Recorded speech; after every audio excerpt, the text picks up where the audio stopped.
Okay, hey everybody, so this will probably be the last dev video for today. We'll see.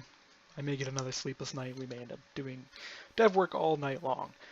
But I got some stuff to show off. One, the movement is working a lot better. The models are rendering. I have not implemented, so my modeler has actually fixed this issue right there. That has been fixed, so I can actually implement that here later. But the movement does work. It was working. This is the problem with testing on camera and off camera is like all of a sudden you'll get to the point where the camera's like, hey, I'm gonna mess with you. Not reality, it's actually broken code there, but I've improved the speed of being pulled in and moving around. So when you pull in, it actually does a lot quicker drag you back to the starting position. I'm going to be improving this even more. I want to get it as fluid as possible. The biggest thing I really want to work on here, and I'm hoping that this recent change has actually fixed this, is being able to swing across, and it doesn't look like that has worked. There's a lot more code to tweak with. The biggest thing is we got to figure out the test cases of what and when we want to move.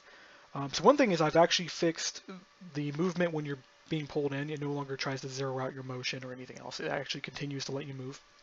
Or rather, it zeroes out your motion when you're being pulled in, because being pulled in is actually not a motion-based object. It literally just sets your position in the next spot, but it does it so fluidly it looks like as if it was a momentum-based movement. But one of the things to fix is trying to get this so that way it's not canceling momentum when you're swinging, and it'll try to pretty much let you swing, but at the same time it'll try to drag you back down to that center point. So as you can tell down here, I've actually adjusted this so if your motion drops below like a certain point, that's when it starts pulling you back down. Other than that, it'll actually try to let you swing back and forth. This will be worked on. But the last thing I want to show off here is this is the full reason why I wanted to make a video, is I got so pissed off at the rain here a couple minutes ago, I made a mod to kill the rain. So if I actually do toggle downfall here, the rain will kick on for a second and immediately kick off. I'm going to be tweaking this and making this a lot nicer. I need to add a client-side behavior to it to prevent it from turning on client-side. Because what you're seeing is the toggle rain kicks off, it then turns the rain on, sends a packet to the client, and the client renders the rain for a second until the server catches back up and tells it to stop rendering rain. But I made a mod for that, literally probably one of the easiest mods I've actually made. That's the whole entire mod right there. Literally one line. It is raining, turn rain off. I probably will add game rules to this. So I know the newer versions of Minecraft have this game rule where they actually turn the rain on and off.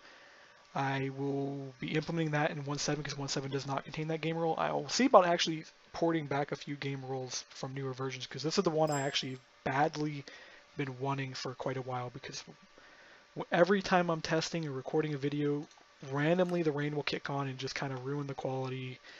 And I know other people probably have that same thing. I'll see about making it functional client side too, so you can just turn it off client side and while at the same time it's running server side just fine.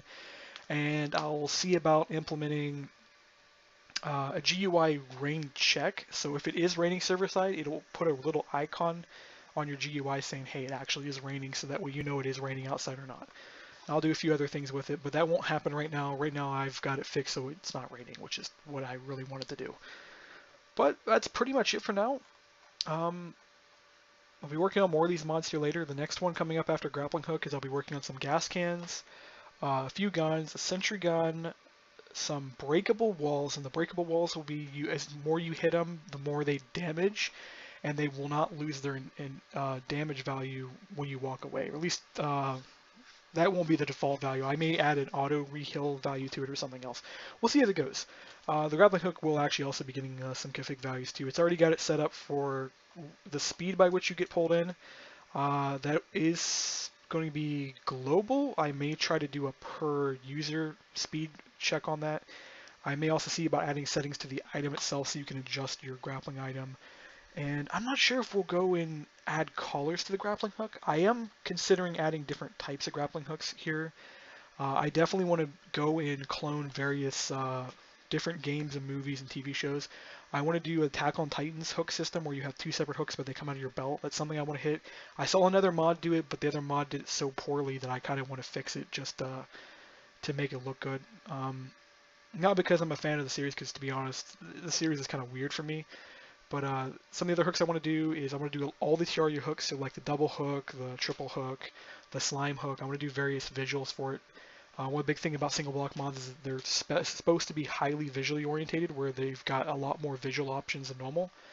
Which, speaking of, we're going to be doing a vanilla override for logs here, where instead of it dropping the block, it's going to drop an item, and the item will render as a log.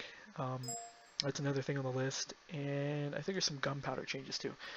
But I'll get back to you guys later with some more videos, and that's about it.